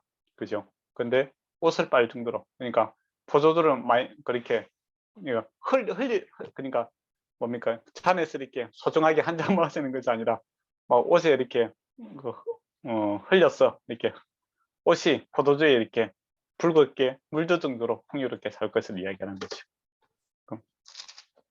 그런 이제 축복을 이야기하죠. 그리고 눈은 포도주로 인해 붉게 되고 그이는 우유로 말미암아 희리다. 예. 포도주가 그 부의 상징이고 우유가 뭡니까? 우유도 그 우유가 많이 놀라면 짐승이 많아야 되잖아요, 그죠? 예. 그렇게 풍요로운 것을 이야기를 해줍니다. 예. 그래서 이제 우리에게 적용한다면 어떻겠습니까? 예수 그리스도께서 하시고자 하는 이 사람을 살리는 이 그죠? 죄를 담당하게 하는 우리에게 좀 복음을 증거하고 먼저 그 나라와 그 의를 구하는 자에게 이 모든 것이 다리라 그렇게 말씀하신 것이 이제 유다에게 성취가 되고 있는 거죠. 저와 여러분도 이 유다인의 축복을 받고 싶다면 예, 먼저 그 나라와 그 의를 구함으로써 예, 사람을 살리고 사람을 세우는 일에 힘쓰신다면 여러분께서 이런 복을 받을 것입니다. 예. 그럼 사람을 세우는 게 참 중요하지 않습니까? 사람을 세우는 자. 예. 그게 저희 기도 제목이기도 하고 그런 저는 그렇습니다. 저희 기도 제목이 사람을 세우는 자가 되고 싶다. 그런 거죠. 예. 중요하자면 나와 함께 하고 있는 자가 예. 그 우리 만남 관계를 통해서 그 사람이 성장하고 또 일으킴을 받고 잘 된다면 그거 참 의미 있고 복된 인생 아니겠습니까? 어떤 사람은 만나면 자존심이 상하고 내가 낮아지고 뭐 망하고 그런 관계라면 참 슬픈 관계인데 나는 누군가를 세울 수 있고 누군가에게 복을 줄 수 있고 축복할 수 있는 그런 관계가 된다면 그거 참 의미 있는 삶이다. 저는 그렇게 생각합니다. 그래서 옛날 책 제목도 보니까 사람을 세우는 자, 사람 뭐 그런 제목이 있더라고요. 예. 그게 이제 기도 제목이 되었으면 좋겠다 싶은 생각을 합니다. 그리고 이제 13절에 보면 스불론이 있죠. 예. 스불론과 이사갈이 나오는데 이 사람들은 이제 스불론은 레아의 6번째 아들이고 야곱의 10번째 아들이다. 그리고 스불론은 형 이사갈보다 더 극적인 축복을 받게 되죠. 실제로 스불론 지파는 서쪽으로 아셀과 므낫세 지파, 동쪽으로는 납달리와 이사갈 지파에 접하는 바다가 없는 땅에 가게 된다라고 되어 있죠. 이사갈은 레아의 5번째 아들이고 야곱은 그에게 특별한 축복을 빌어 주었으며 다른 형제들에게 어쳐 살게 것을 예고했다라는 겁니다. 그래서 이사갈은 매우 희망한 지파로 남게 되죠. 그리고 이사갈은 여호수아로부터 이스라엘의 가장 농사에 적합한 땅 갈릴리 남부 지역을 갖게 되었다. 이제 그렇게 이야기를 하고 있습니다. 예, 적어놨으니까 읽으시면 됩니다. 외울 필요는 없습니다. 예. 그 다음에 단이 되죠. 단 지파. 단 지파는 그러니까 뭐 15절에 보면 어깨에 짐을 메고 앞제 아래 섬기게 되리라. 뭐 무엇을 잘못한 건지 잘 모르겠지만 어쨌든 간에 잘못한 게 있었던 것 같아요. 그죠? 예. 단 지파는 이제 이스라엘 한 지파 같은 심판을 하리라. 단은 심판하다는 뜻인데 말 그대로 이제 심판자가 되고 단은 깁스의 뱀이요. 예, 독사다. 이제 그렇게 하고 말굽을 물어서 그 탄자에 대해서 떨어지게 하는 자다라고 되어 있죠. 예. 여호와여 나는 주의 구원을 기다립니다. 그 참 안타까움이 이제 묻어나고 있는 거지. 단은 이제 실제로 이제 나중에 사사기에 보면은 이동을 합니다. 제일 북쪽으로 갈릴리 위쪽으로 이제 이동을 하게 되죠. 예. 그리고 뱀의 특징이 뭡니까? 뱀은 단체 생활 안 합니다. 예. 홀로 있죠. 예. 예. 그것처럼 단체파가 어떻게 보면 이렇게 떨어져 있는 것을 보게 되죠. 그리고 제일 북단이기 때문에 외부에 적의 뭐 공격을 가장 많이 받는 이제 그런 위치에 있는 그런 안타까움이 있는 거죠. 그에 대해서 그 아버지로서 여호와여 나는 주의 구원을 기다립니다. 좀 안타까워하는 모습을 보게 되죠. 근데 재미있는 것은 요한계시록에 보면 단지파가 없어요. 12지파 들어갈 때 단지파가 빠지는 것을 보게 되죠. 그게 요셉의 지파가 들어가게 되는 것을 보게 되죠. 19절에 보면 갓은 군대를 추격받으나 도리어 그를 추격하리라. 어려움이 있지만 그것을 이겨내는 이제 그런 모습을 보게 되죠.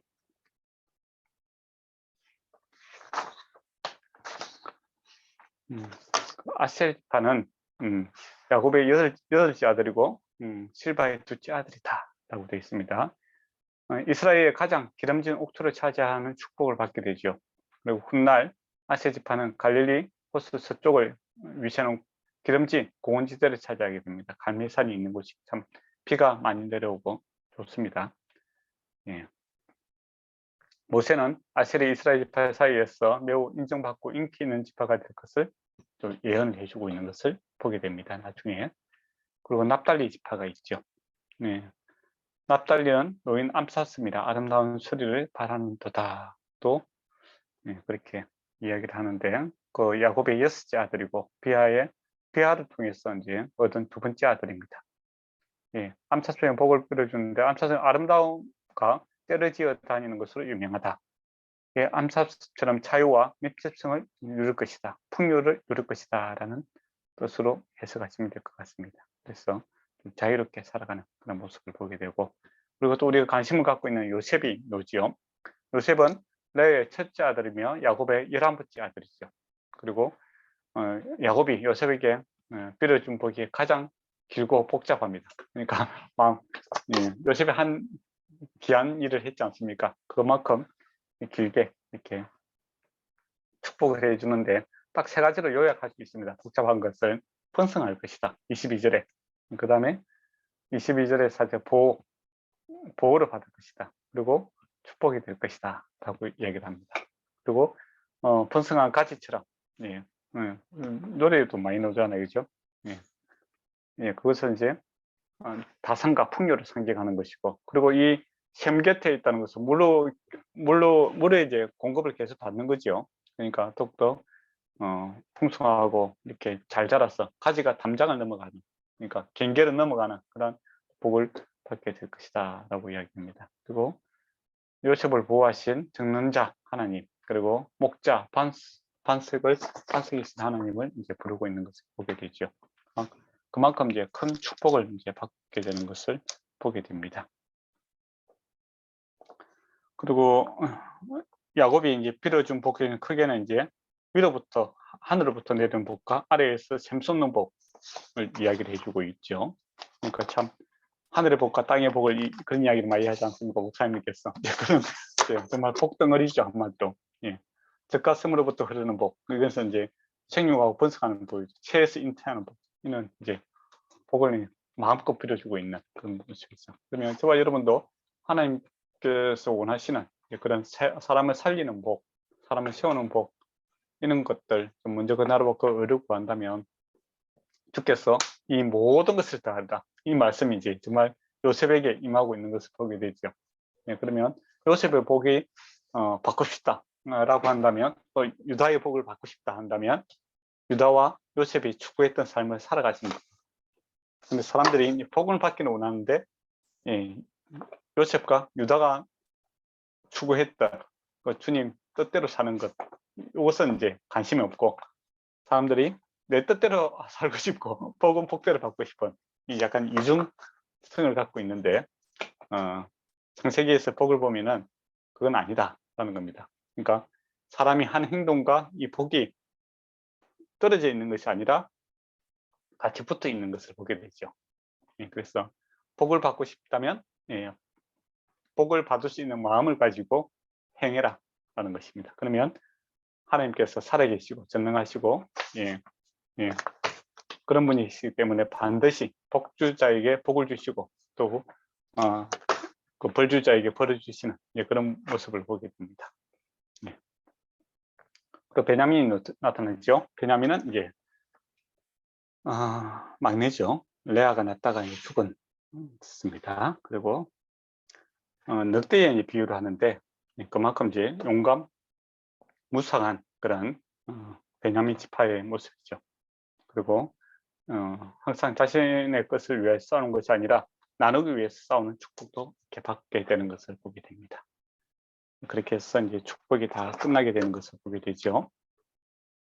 그리고 28절에 보면 이들은 이스라엘 12지파라 이와 같이 그들의 아버지가 그들에게 말하고 그들에게 축복하였으니 곧 그들 각 사람의 분량대로 축복해 주었다. 그 이야기를 합니다.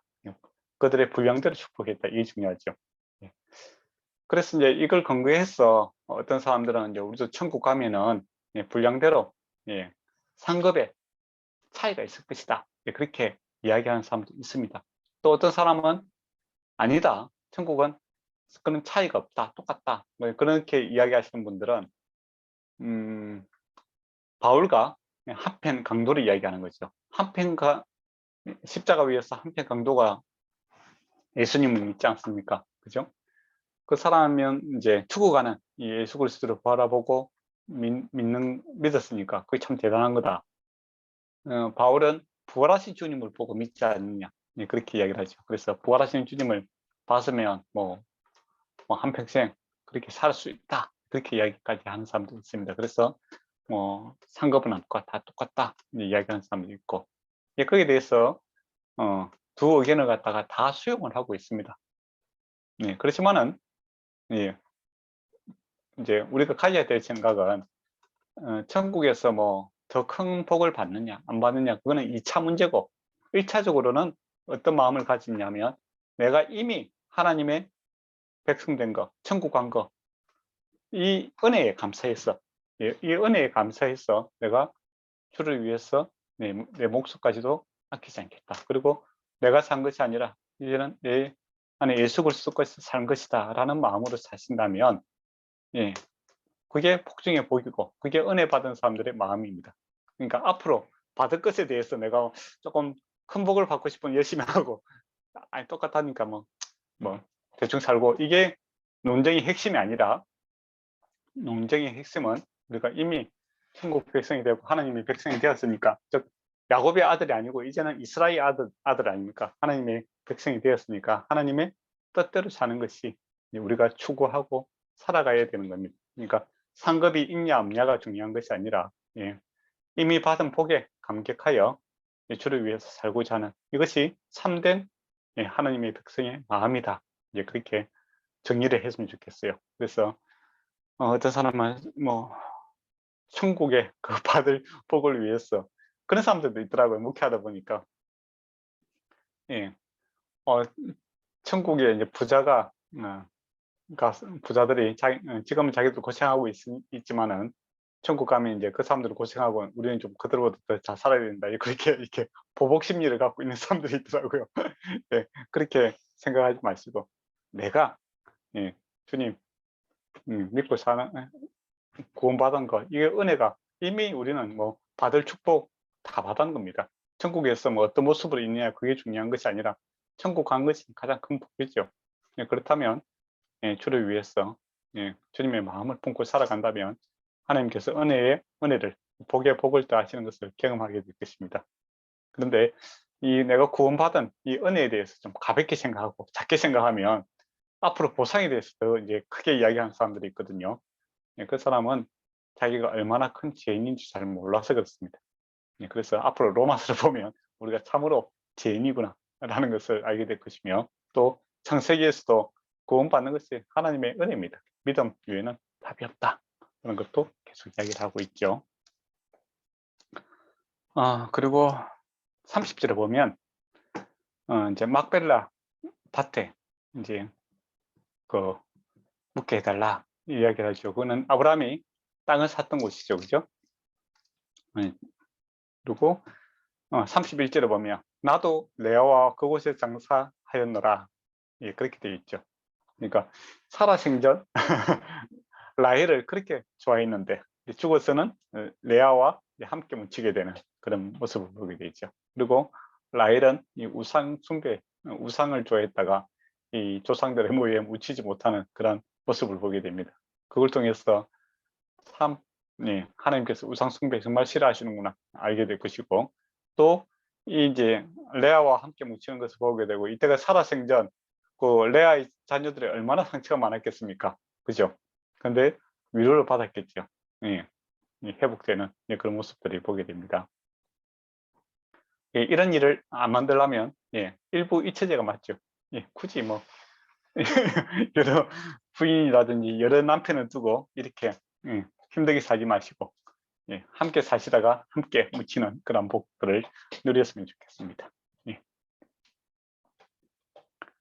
그리고 33절에 보면 야곱이 맹하게 마치고 그벌 침상에서 모으고 숨을 거두니 그의 백성에게로 돌아가더라. 그렇게 되어 있습니다. 이 천국 같다 이 말이죠. 예. 혹시 여기까지 했는데 뭐 질문이 있습니까?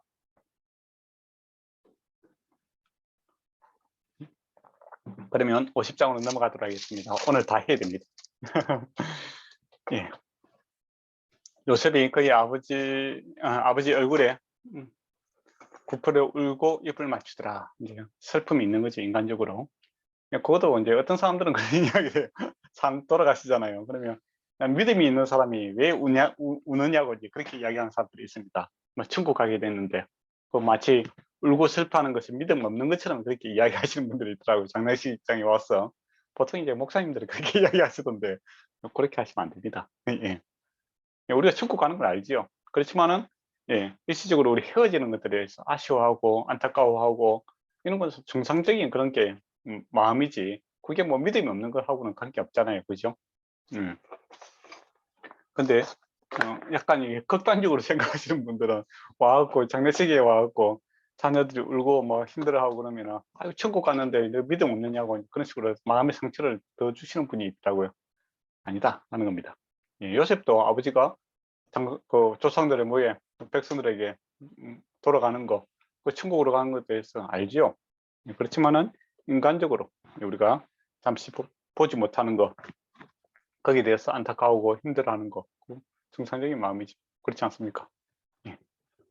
너무 사람들이 기계적으로 생각하는 경향이 있는 것 같아요. 그렇잖아요. 우리 가족들도 저와 여러분들이 이렇게 얼굴 보면 좋잖아요. 근데 나중에 또 만났다가 헤어질 때 마음이 아쉽고 그래야 되잖아요. 기계적으로 보면 제가 한국에 있든 일본에 있든 어디에 있든 살아있는 건 똑같잖아요. 그렇잖아요, 그죠?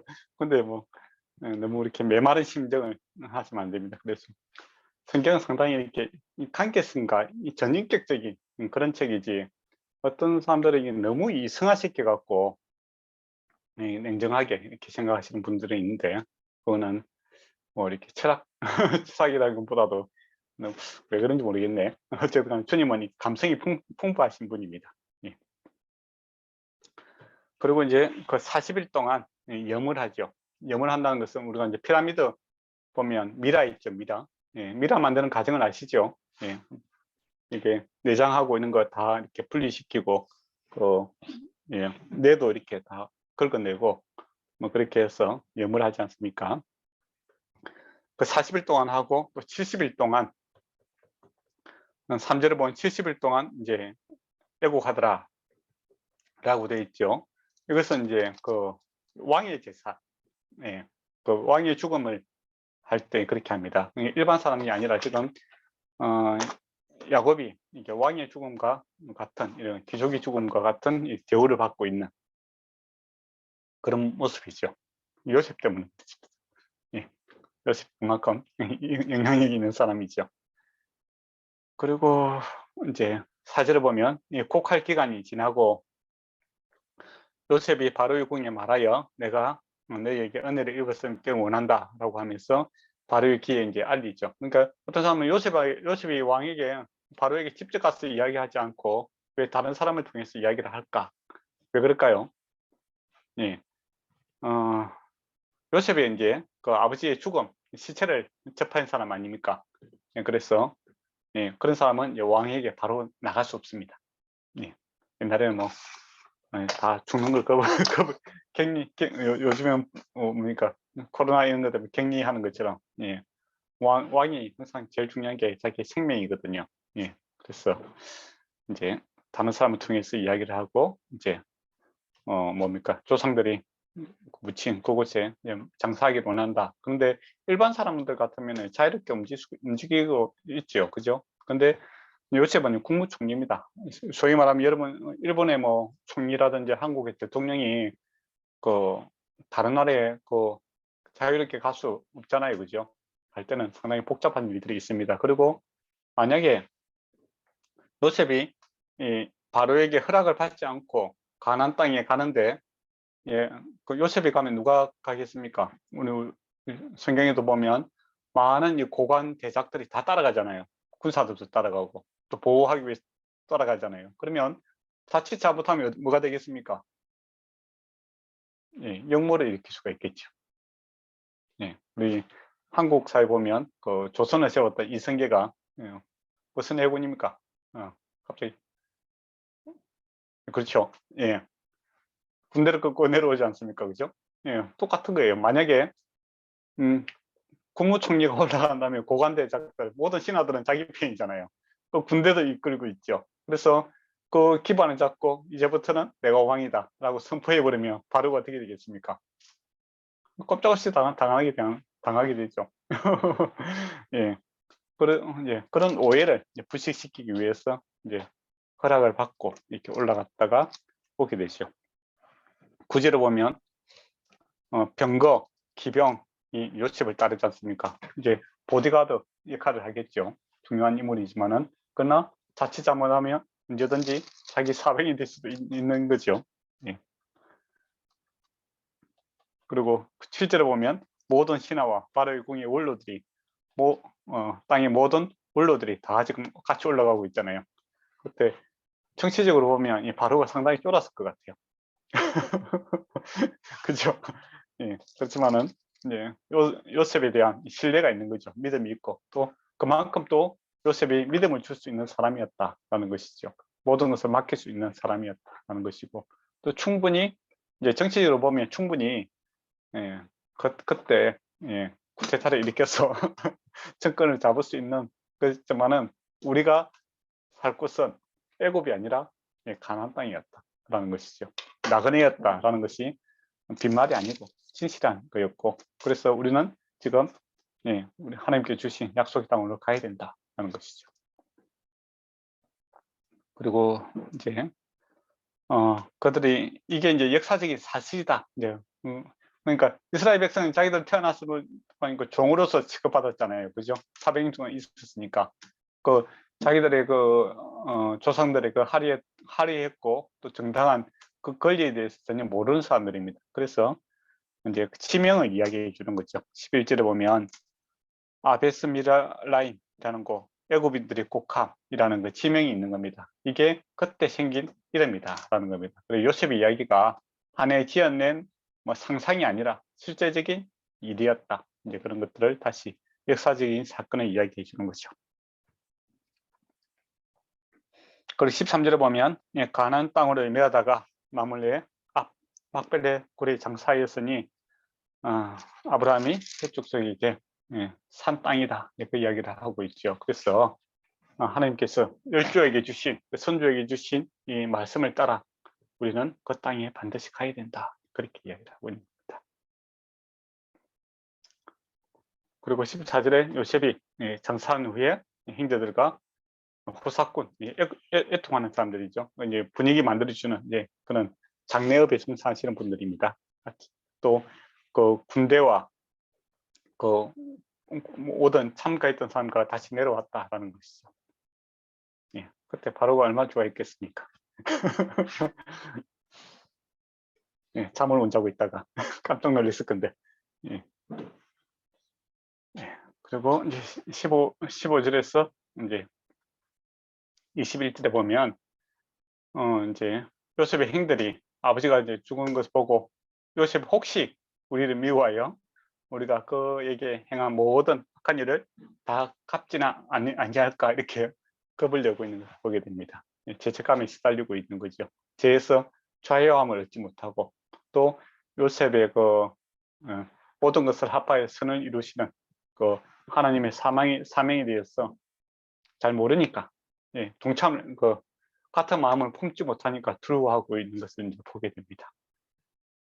안타깝죠. 거기에 대해서 요셉이 다시 울고 있죠. 요셉은 참 외로운 사람입니다. 그리고 이제 그 형제들 또 거짓말도 하죠. 사실은 17절에 보면 요셉에게 일러라. 아버지가 그렇게 이야기했다는 겁니다. 내 형제들아, 내 형들이 내게 악을 행하였으라도 이제는 바라건대 그들의 허물과 죄를 용서하라 하셨나이다. 당신의 아버지 하나님의 종들이 우리를 죄를 이제 용서하옵소서 이렇게 이야기를 하죠. 그러니까 아버지가 설마 그렇게 이야기했겠습니까? 직접 이야기하지. 안 그래요? 아니 아버지가 뭐 요셉 부르다가 직접 그 이야기해야 될 건데 그런 이야기 안 했는데 이미 용서한 걸로 알고 받아들이고 화평하게 지나는 것으로 이제 마무리 됐는데 여전히 이제 불안하고 하니까 이제 아버지가 그렇게 하셨다, 이제 그렇게 요원을 하셨다, 이제 그런 식으로 다시 이야기를 합니다. 그러니까 참 요셉이 참 아무리 이야기를 해도 형들이 제 책감에서 벗어나지 못한 것 때문에 이제 울고 있는 것을 보게 되죠. 그래서 저와 여러분도 예수 그리스도께서 눈과 같이 희게 하였다, 그죠? 예, 거기에 대해서 믿으셔야 됩니다. 예, 그래서 죄책감에서 벗어나서 기뻐하고 감사하고 즐거워하는 것이 하나님께서 우리의 구원의 목적이지, 예, 죄책감에 시달리면서 이렇게 그렇게 살아가는 것이 경건이 아니다라는 것이죠. 그 사람이 경건하다 보면, 이야기하다 보면 완전 뭐 초상집이죠. 웃는다고 혼나고 그게 아니다라는 것이죠. 예. 나의 기쁨이 충만해지기를 원한다. 주님께서 그렇게 이야기했지 않습니까? 그리고 이제 그 18절에 보면 형들이 또 친히 와서 요셉 앞에 엎드려서 우리는 당신의 종들이다 라고 하면서 이제 또 이야기를 하고 있죠. 그러니까 이제 요셉이 뭘 합니까? 그들에게 두려워하지 마소서, 내가 하나님을 대신하리니까 하는 겁니다. 이게 참 중요한 거예요. 원수 갚는 것을 주께 맡겨라, 이런 이야기를 하지 않습니까? 주께서, 그죠? 그래서 우리에게 일어나는 일들에 대해서 주님의 관점에서 이렇게 좀 생각을 하셔야 됩니다. 근데 요셉의 형제들이 하나님의 입장에서 생각을 못하니까 여전히 인간적으로 생각하니까 당연히 두려워하고 염려할 수밖에 없겠지요. 예, 자기들 기준으로 생각하니까 원수를 갚아도 100번은 더 갚을 수 있는 거잖아요, 그죠? 근데 요셉이 그 형제들하고 다른 것은 사람이 생각을 하는 것이 아니라, 예, 무슨 마음을 갖고 있습니까? 하나님의 마음을 갖고 있는 거죠. 하나님의 관점에서 맡기고 사는 것을 보게 됩니다. 예, 그게 중요해요. 그래서 사도 바울 표현대로 하면 나는 없고 나는 예수 그리스도가 충만해지기를 원한다. 나는 죽고 나는 예수 그리스도가 날마다 살아나기를 원한다. 그런 고백이 지금 요셉에게 일어나는 거죠. 그러니까 당연히 원수 갚아야 되고 보복해야 되는데 그렇게 하지 않는 것이 요셉의 인격이 다른 타고난 다른 인품이 좋아서 그게 아니라 그가 그 마음속에 하나님의 마음을 품고 있었다. 하나님께서 함께함으로 그게 가능했다라는 겁니다. 그래서 저와 여러분도 이제 세상 사람들과 인간적으로 별 다를 게 없습니다, 사실. 예. 예. 목사님만 이야기하고 우리는 거기에 포함시키지 마세요. 이제 그렇게 이야기하신다면 제가 할 말은 없겠죠. 예. 예. 사람 다 비슷합니다. 니만 그렇다라고 해도 뭐 어쩔 수 없어요. 예. 사람은 다 그래요. 그러나 사람이 마음으로 살지 않고 주님의 마음으로 살기 위해서는 내가 죽고 내 안에 예수 그리스도가 살아나는 것밖에 없습니다. 인격을 뭐 돌을 닦고 그렇게 한다고 될 일이 아니에요. 예. 기독교는 십자가와 부활의 뜻입니다. 그래서 인격을 뭐 수양한다고 되는 일이 아니고 내 것을 버리고 주님의 것을 받아들일 때 이것이 가능하다는 것이죠. 예. 그래서 20절을 보면 다시 그 이야기를, 하나님의 소명을 이야기하죠. 하나님은 그것을 선으로 바꿨다. 하나님의 입장에서 이야기하는 겁니다. 오늘과 같이 많은 백성을 생명을 구원하게 하셨다. 하나님의 비전과 소망을 내가 알기 때문에 과거의 것들은 내가 돌아보지 않는다, 이야기를 하는 겁니다. 그래서 저와 여러분도 이 소망이 있고 주님의 비전이 있는 사람은 과거에 얽매이지 않습니다. 그런데 소망이 없으면 어떻게 됩니까? 사람이 항상 과거에 집착을 하게 돼요. 옛날에 우리 집 잘 살았다, 뭐 그 이야기하는 사람들 있잖아요. 소망이 없어서 그런 사람이, 왕년에 내가 잘 나갔다, 앞으로 잘 나갈 수 없기 때문에 이야기하는 거죠. 앞으로 더 뭐 크게 큰 꿈을 갖고 있고 앞으로 더 기대가 있는 사람들은 과거 이야기를 하지 않습니다. 그래서 뭐 과거에 잘 살았다, 뭐 과거에 할애했던 것들은 쉽게 말하면 우리가 마트에서 나왔을 때 뭘 봤습니까? 연수정을 받죠. 연수정. 그죠? 그거는 아름다운 추억이 될 수 있습니다. 그러나 연수정을 가지고 뭔가를 새로운 물건을 살 수가 없어요. 그렇지 않습니까? 미래에 도움이 안 되는 겁니다. 그래서 소망이 있는 사람. 기독교는 믿음, 사랑, 소망 아닙니까? 그죠? 믿음, 사랑, 가그가 아니다 이거죠. 예. 그래서 소망이 있는 자는 과거의 아픔, 과거의 자랑에 얽매이지 않습니다. 앞으로 잘 되기를 원하는 거죠. 그래서 간곡한 말로 이제 위로하고 있는 것을 보게 되죠. 그리고 22절을 보면 이제 요셉도 110세에 죽는 것을 보게 되죠. 그리고 요셉 스라엘에서 그 요셉이 자기 아들들의 아들들까지 이렇게 보는 것을 보게 됩니다. 23절에 그죠? 그리고 이제 요셉이 형들은 더 오래 살았는 것 같아요. 나는 죽건 24절에 보면 나는 죽을 것이나 하나님이 당신을 돌보시고 당신들을 이 땅에서 인도하여 내사 아브라함과 이삭과 야곱에게서 맹세한 땅으로 인도하시자 이야기를 하죠. 그러니까 요셉이 죽으니까 또 형제들이 얼마나 두렵겠습니까? 그죠? 자기들이 이때까지 보호했던 사람이 죽고 그렇게 하면 두려웠는데 사실은 나를 바라보지 말고 내 이면에 있는 하나님을 바라봐라. 그죠? 그래서 어떤 사람들은 내가 없으면 교회가 안 된다 그렇게 이야기하는 사람 있잖아요. 그죠? 없어도 됩니다. 2000년 기독교 역사상 본인 없어도 기독교는 잘 흥행 발전하고 다 돼 있었습니다. 그렇지 않습니까? 앞으로 살아봐서 또 얼마나 살겠어요. 교회의 주인은 하나님이십니다. 하나님 백성은 하나님께서 지키고 보호하시는 거지 내가 없으면 안 된다 그렇게 하시는 분 계시는데 그건 아닙니다. 주께서 함께 주님을 바라보게 하는 거죠. 요셉이 주님을 바라보게 하나님을 바라보게 했지 않습니까? 그래서 저와 여러분도 목회를 잘하는 것은 이제 어떤 사람은 이제 목사 중심으로 하려고 하는 사람이 있어요. 내가 없으면 안 된다 그렇게 생각하시는데 바른 지도자는 하나님을 바라보게 하는 겁니다. 하나님께서 우리의 주인 되시고 또 하나님께서 우리의 그거 되시는 것은 이제 지향 가리켜야 되는 것은 손가락이 내가 아니라 주님이다 라는 겁니다. 그래서 교회의 주인은 누구냐라고 했을 때 어떤 목사님은 교회 주인은 목사다 이야기하는 사람이 있더라고요. 그래서 이제 자기 자녀들한테 이제 교회도 세습하려고 하는 사람도 있고 그런 사람도 있잖아요. 그 잘못된 겁니다.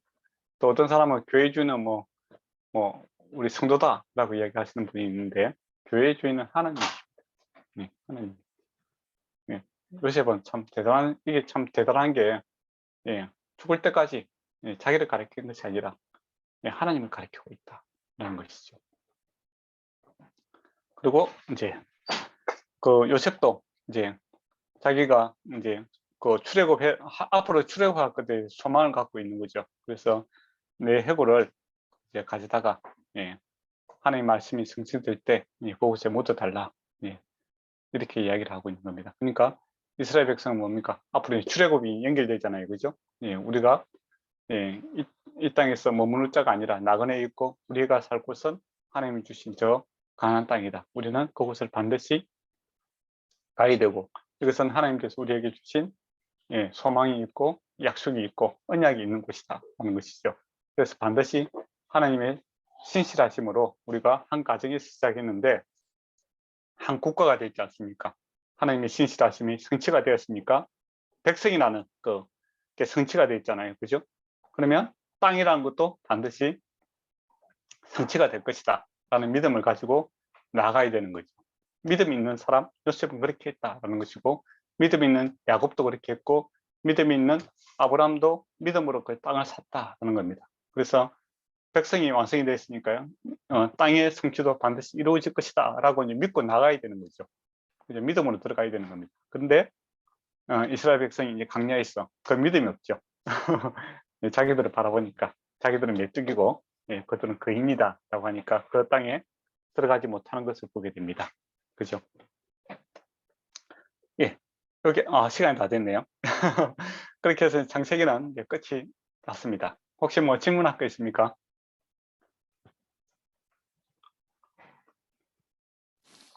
저는 괜찮습니다. 근데 너무너무 감사합니다. 너무 많은 아하. 걸 배운 것 같습니다. 정말로. 저도 감사합니다. 여러분과 같이 하니까 너무 재밌고 좋습니다. 위로가 됩니다, 제가. 그래, 근데 보통은 이제 바로 창세기로 넘어가면 좋은데, 근데 이게 또 창세기까지 쭉 넘어가면 너무 또 길어요. 그래서 다시 또 신약으로 한번 갔다가 다시 오는 것도 좋을 것 같습니다. 그래서 우리 그 윤 목사님하고 말씀드렸는데, 로마서를 한번 보고 오는 것도 참 좋을 것 같습니다. 예, 그래서 다음 주는 좀 쉬고, 그죠? 예, 그 다음 주에 그 로마서를 봤으면 좋겠습니다. 그리고 가을이고 그러니까 참 좋아요. 예, 그래서 여러분들 아름다운 거 많이 보시고 좋은 시간 보냈으면 좋겠습니다.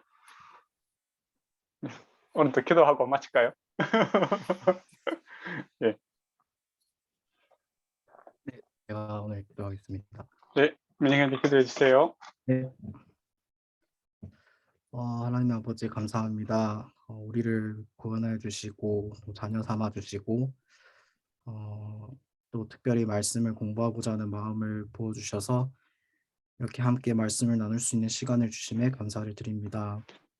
날마다 주님과 함께 동행하며 주님을 예배하며 하나님의 백성으로 살아갈 수 있도록 인도하여 주시옵소서. 긴 시간에 걸쳐 창세기가 끝나고 이제 다음부터 이제 로마서에 들어가게 되는데 우리 가운데 새롭게 기대하는 마음과 또 말씀을 더욱 사모하는 마음을 부어주시옵소서. 다음 주 다시 만날 때까지 다 말씀 붙들고 은혜 가운데 살아가게 해주시고 또한 우리가 만나는 모든 사람들에게 사랑을 나누어주는 한 주간이 되고 우리의 인생이 되도록 하여 주시옵소서. 내일 주일입니다. 성령 충만하고 은혜 넘치는 예배가 되게 하여 주시옵고 성도들과의 교제도 기쁨이 넘치고 풍성한 교제가 되게 하여 주시옵소서. 점점 추워지고 있는데 건강 또한 지켜주시옵소서. 모든 것 감사드리며 살아계신 예수님 이름으로 기도드렸습니다. 아멘. 네, 좋은 시간 되세요. 감사합니다. 네. 아. 예.